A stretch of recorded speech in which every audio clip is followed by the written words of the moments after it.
Hello guys, welcome to my channel total fitness.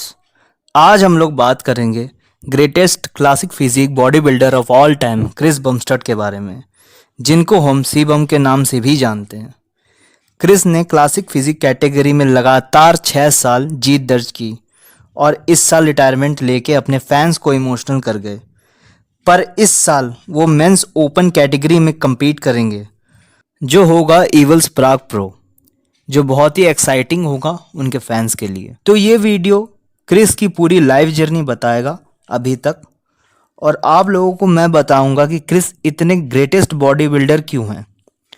Christopher Adam बमस्टड, जिनका जन्म 2 फरवरी 1995 में Ontario Canada में हुआ था।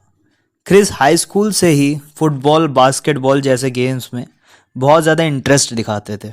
क्रिस दूसरे खिलाड़ियों से बहुत अलग दिखते थे फिजिक वाइज, और क्रिस ने 14 साल की उम्र से ही वेट लिफ्टिंग चालू कर दी थी।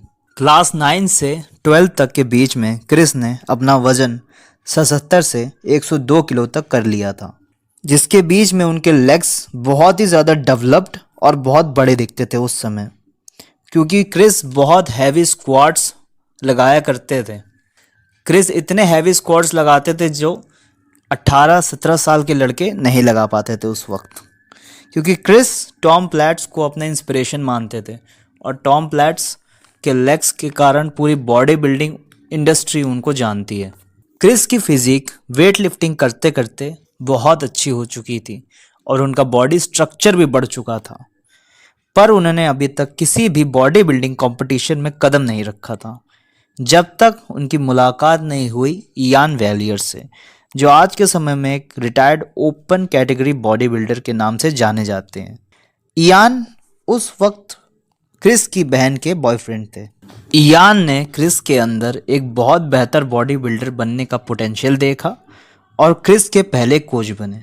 फिर क्रिस ने जैसे ही हाई स्कूल पास किया, उन्होंने एक लोकल कंपटीशन खेला और उसमें ओवरऑल विनर बने। ओंटारियो में जो लोकल शोज होते थे, क्रिस ने उन सब में compete करना चालू किया, और उसके बाद क्रिस जब 19 साल के हुए तो क्रिस ने स्टेट लेवल कंपटीशन खेला और उसमें ओवरऑल विनर बने, जिससे वो क्वालिफाई कर गए Canada national body building competition के लिए, जो 2015 में हुआ था। क्रिस इसमें मेंस जूनियर डिवीजन में खेले, जिसमें ये फर्स्ट एंड ओवरऑल विनर बन गए। फिर 2016 में जब क्रिस की एज 21 साल की हो गई, इन्होंने कैनेडियन बॉडी बिल्डिंग कॉम्पिटिशन खेला, जिसमें ये ओपन क्लास में compete किए और सेकंड आए। इस कंपटीशन के बाद क्रिस ने डिसाइड किया कि वो IFBB में compete करेंगे। उस वक्त तक क्रिस की फिजिक टॉप नॉच हो चुकी थी। क्रिस बिल्कुल एक प्रोफेशनल बॉडी बिल्डर की तरह दिखने लगे थे।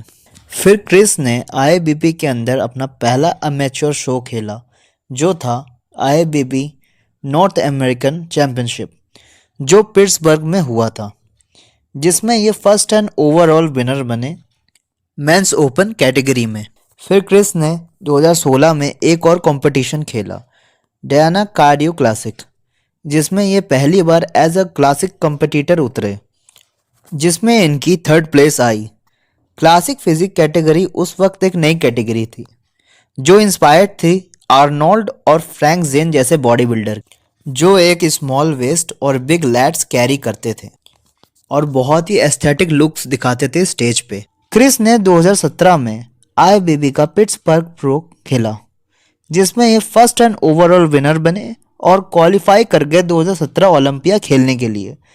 इस कंपटीशन में क्रिस ने अपनी कंडीशनिंग और बड़े स्ट्रक्चर के साथ जीत हासिल की। फिर 2017 में क्रिस ने पहली बार ओलंपिया स्टेज में कदम रखा। क्लासिक फिजिक कैटेगरी में इन्होंने 2nd प्लेस हासिल की। उस साल उनके साथ बहुत बड़े बड़े बॉडी बिल्डर भी compete कर रहे थे, जैसे ब्रियन एंसले, अराश रावर, Danny Hester and Sadik Hadzovic. इनके बीच सेकंड आना क्रिस के लिए बहुत बड़ी बात थी। क्रिस की फिजिक बहुत अच्छी थी। उस साल वो 22 साल के थे और शायद ही कोई 22 साल का लड़का ऐसी फिजिक दिखा सके। उनकी नैरो वेस्ट और बड़े लेग्स के कारण जजेस को सरप्राइज किया। क्रिस का 2018 का साल बहुत खराब गया। वो 4 हफ्ते तक हॉस्पिटलाइज थे। क्रिस को उस वक्त वाटर रिटेंशन की प्रॉब्लम आ रही थी। उनको 3 दिन तक इमरजेंसी रूम में रखा गया और स्ट्रॉन्ग डायरेटिक्स दिए गए उनकी बॉडी से पानी निकालने के लिए। डॉक्टर्स ने क्रिस को बोला कि उनकी किडनी में प्रॉब्लम है, पर वो compete कर सकते हैं ओलंपिया के लिए। उसी साल क्रिस जब ओलंपिया स्टेज में उतरने वाले थे, बैक स्टेज उनके पैर कांप रहे थे और उनकी फिजिकल कंडीशन बहुत ख़राब थी। फिर भी उन्होंने compete किया और सेकंड आए। उस साल क्रिस की फिजिक बहुत ख़राब दिख रही थी।